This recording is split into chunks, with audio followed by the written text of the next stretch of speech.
Hi there, welcome to Coming Home. I am your host, Dr.Onalee. It is my intention to help you become narcissist proof and to never have to go through another divorce or breakup with them ever again.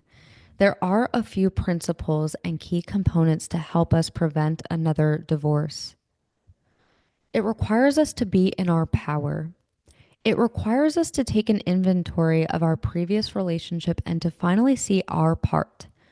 Our part is not that we weren't good enough. Our part is not that we condone or attracted anything that this person did to us. I am sure this person has said and done horrible things to you and made you feel lower than the lowest place on planet Earth. You are justified in that. But if we can't see our part of where we did have choice in this kind of relationship, it's very hard to prevent another relationship like this. We usually keep attracting these kind of relationships until we finally learn the lesson and break the pattern.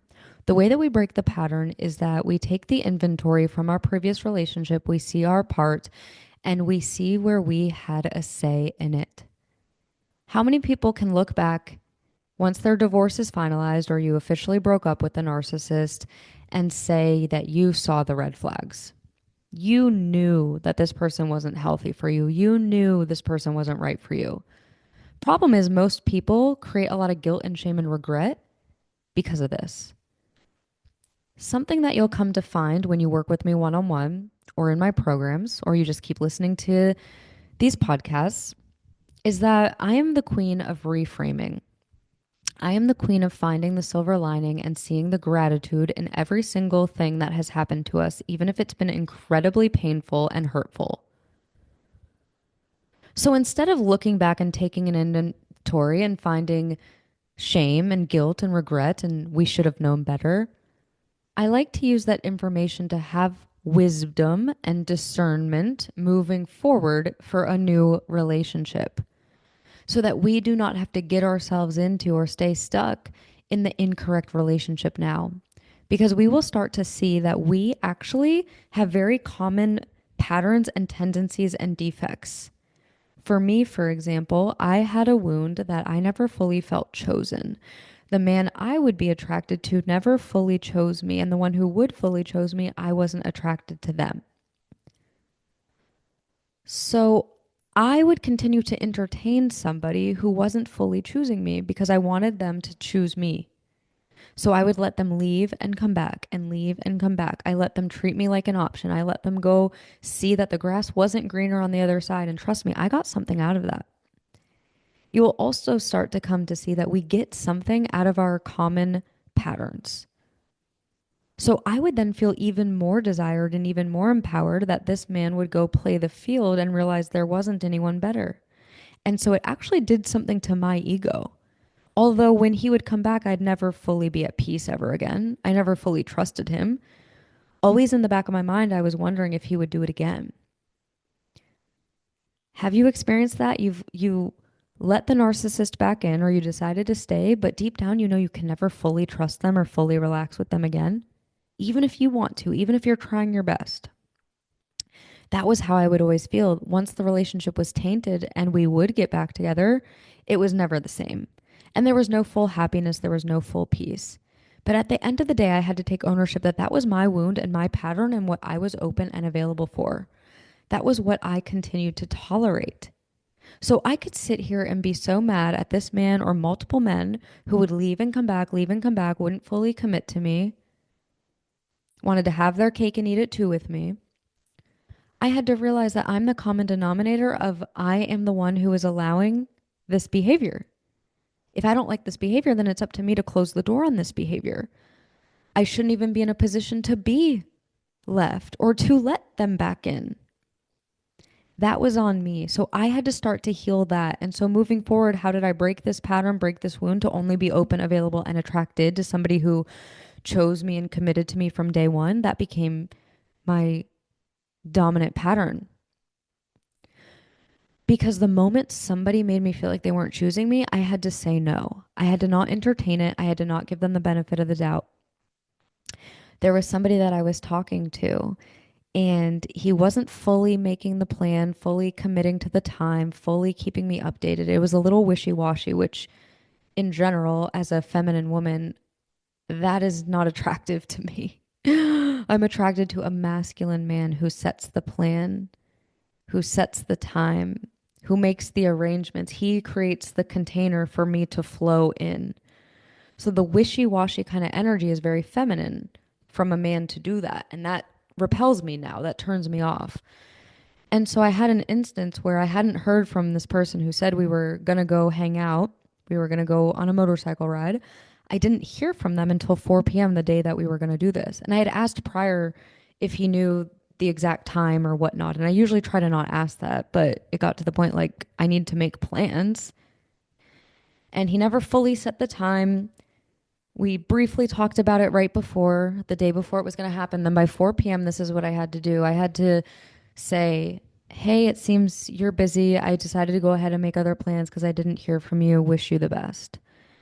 And he replied back saying, oh my gosh, I am so sorry. I thought I responded. Work has been crazy. Please let me make it up to you. When can you go next? I really want to. And I just said, it seems you're not fully available. I'm not interested anymore. I don't know exactly the words I said, but it was along those lines. The old version of me would have been like, oh, it's fine. It's no worries. No big deal. But the woman in me who's done enough of this work went, no, no.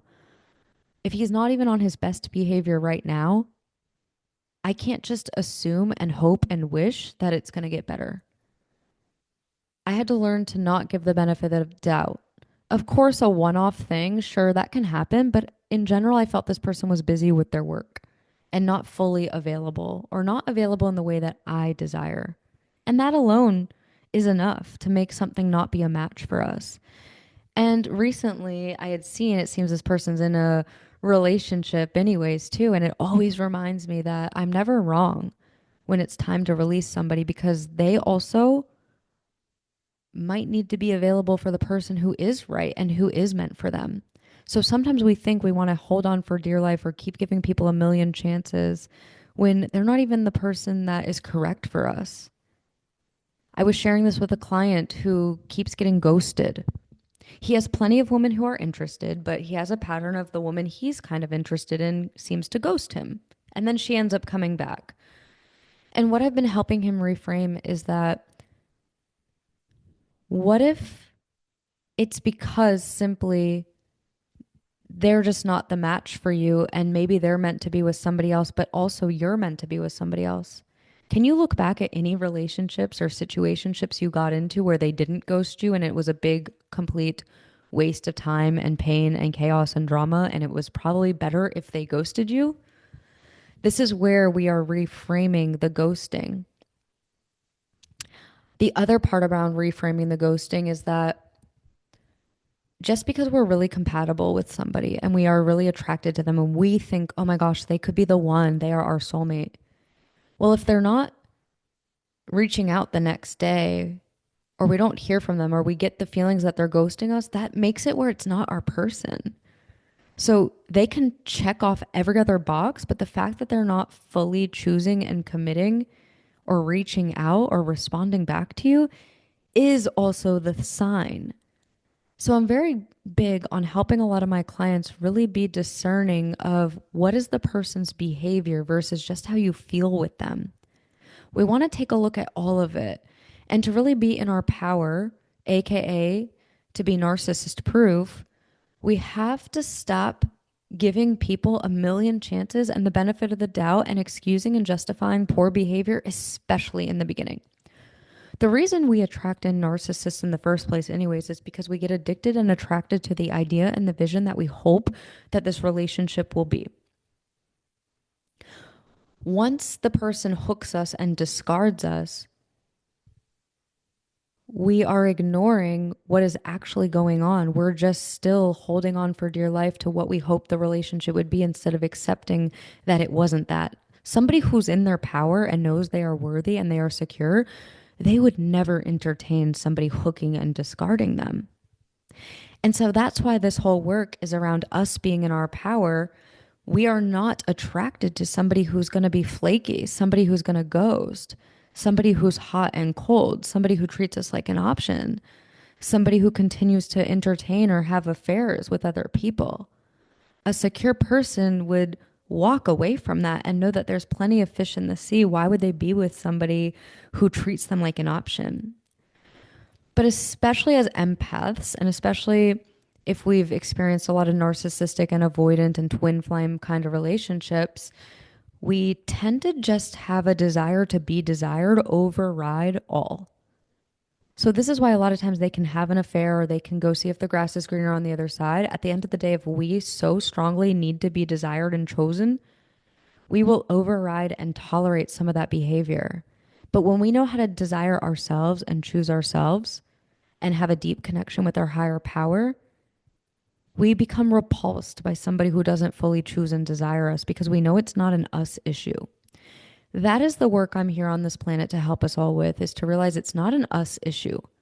It's not a you're not good enough issue. You're not beautiful enough. It's not also either the new supply is better than you, they're younger than you, they're hotter than you, they're better in bed than you, they're more fun than you, they're more chill than you. That's not it either. Although that's how I think a lot of us as society view rejection and cheating and ghosting. So I want us to have a new conversation where it's actually around that person's just incorrect for us. It's actually around how our higher power is making it clear that that's not the right person for us. It's actually around leading us to be more secure and more worthy and realizing if it doesn't work out with somebody, it simply wasn't meant to, and it's still meant to work out with somebody who's going to be correct for us. I love to help my clients find the gratitude, nothing but gratitude. They'll hear me say, they'll get to that point where they have nothing but gratitude that they are not with the narcissist anymore. Nothing but gratitude that that person ghosted them. And that's the hope and the possibility and the potentiality we want to step into so we can prepare to be with our soulmate for the love of our life, for a healthy relationship. But sometimes we hang on for dear life, or we give ultimatums. We want this person to choose us and commit to us. What if our higher power has somebody so much better in store for us that we can't see? And what if we have to learn to let go of somebody who's not choosing us? What if we knew we were that powerful, that worthy, that deserving, that we could be alone in the meantime and learn to love ourselves and come home to ourselves? That we do not have to entertain somebody who treats us like we're an option or we're not a priority. That is what I want to help us with. I want us to step into a ripple effect with being in our power, being in our worth. When we're in our power, we're in our worth, there's no room, there's no entertainment, there's no availability for a narcissist. I believe we will prevent so many more divorces when we can actually heal these core wounds and become powerful at saying no and not being so afraid to hurt somebody's feelings if you decide that it's not a correct relationship for you anymore. And this is why I designed the Man in Power and the Woman in Power program. These are the containers to truly become narcissist proof, to heal and recover from the past and to create a new story, to actually reframe it, to create a new identity, a new story, and to come together and support each other as we are preparing for or deepening a current relationship. This is the space you want to become narcissist proof and you want to attract your soulmate. But at the end of the day, the greatest intention is to come home to yourself, learn how to love yourself and respect yourself. The work that you do in Man or Woman in Power is going to ripple over into every single area of your life. But it is mainly for you if you want to become that energetic match to the love of your life and to no longer attract or be attracted to a narcissist. This is our container.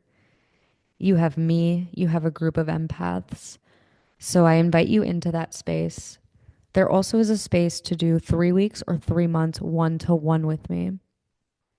This is for you if you want individualized support, somebody who gets it, somebody who's not going to judge you for your behavior, somebody who's going to love and accept exactly what you're going through and know what you're going through. I've coached thousands of people over my past 7 years. There's nothing that will surprise me. So if you feel called to that, it's a weekly call, unlimited in-between support. You get lifetime access to the No More Narcissist program and to the Woman or Man in Power.